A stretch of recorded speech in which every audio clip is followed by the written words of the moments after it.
नाशिक शहराला पाणी पुरवठा करणाऱ्या कानसिपी धरण नाशिककरांची तहान भागवत असलं तरी या धरणात गेलेल्या जमीन मालक मात्र अद्यापही उपाशी आहेत। त्यांना धरणग्रस्तांचा मोबदला अनेकांना मिळालेला नाही, तर काहींना नाशिक महापालिकेत शासकीय नोकरीचा दिलेला आश्वासन सुद्धा पूर्ण झालेलं नाही।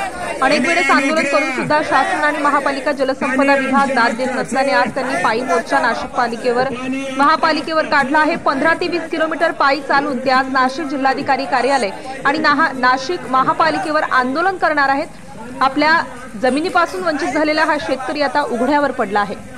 स्टार न्यूज साठी मोहसिन पठाण, नाशिक।